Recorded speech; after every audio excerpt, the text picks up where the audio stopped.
मैं श्रीमती शुभांगी नाइक सरस्वती शिशु मंदिर गड़ा फाटक जबलपुर में रसायन शास्त्र का अध्यापन करती हूँ। रसायन शास्त्र के अंतर्गत इकाई क्रमांक 3 रासायनिक परिवार एवं आवर्ती गुणों का अध्ययन हम करेंगे।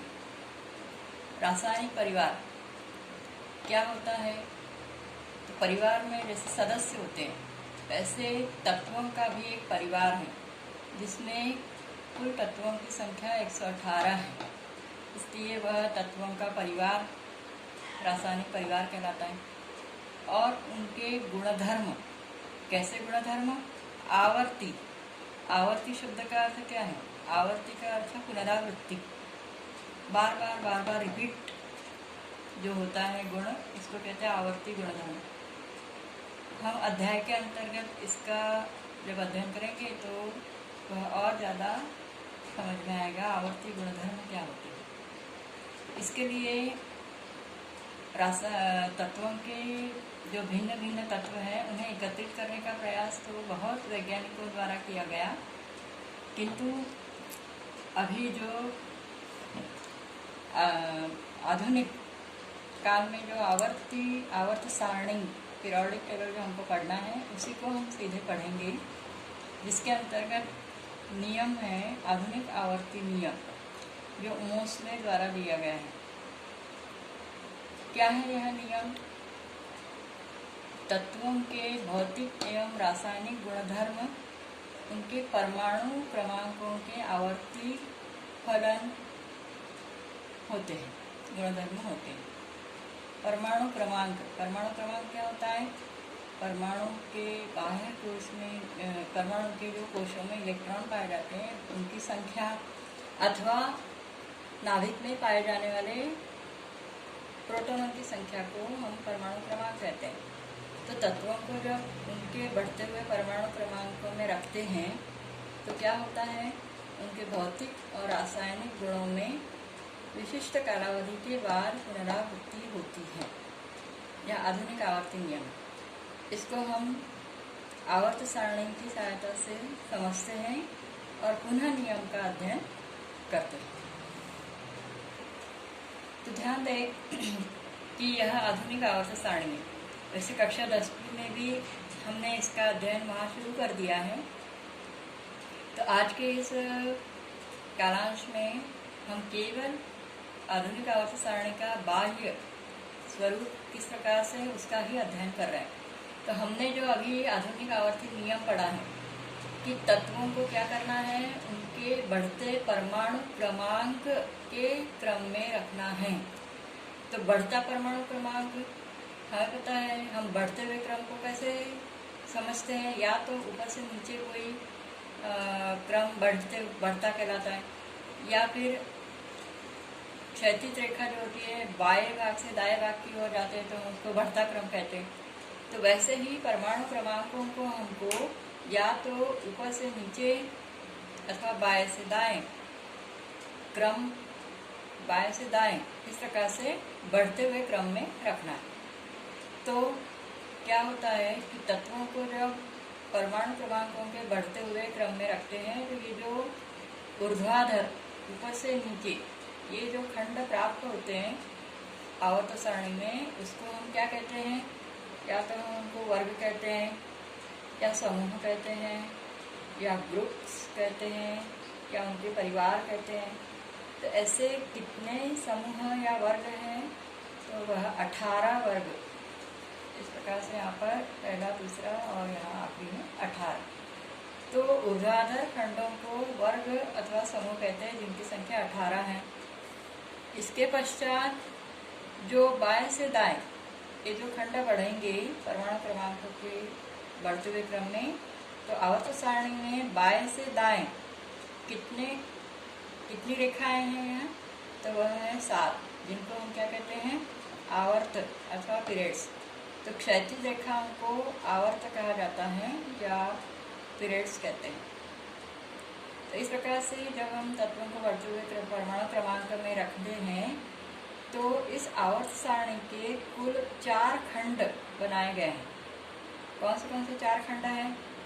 तो यह कहलाता है वर्ग क्रमांक 1 और 2 का एस खंड, वर्ग क्रमांक 13 से 18 तक का पी खंड, बीच में जो 3 से 12 छूटा ना, 1 से 2 एस खंड और इधर 13 से 18 बोला है पी खंड।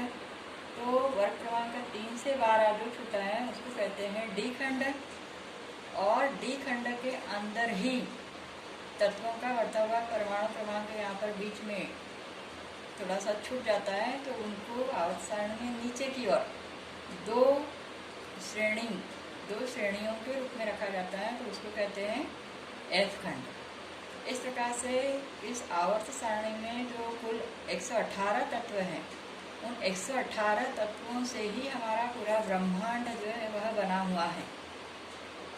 ध्यान दीजिए, तो ये तत्व है 118 और उनके यौगिक, इन तत्वों के यौगिकों से ही पूर्ण ब्रह्मांड बना हुआ है। इसलिए हमें आवर्त सारणी का अध्ययन, प्रत्येक तत्व का अध्ययन करना अनिवार्य, बहुत ही अत्यावश्यक हो जाता है, जिससे हमें अलग अलग यौगिकों के बारे में जानकारी होती है।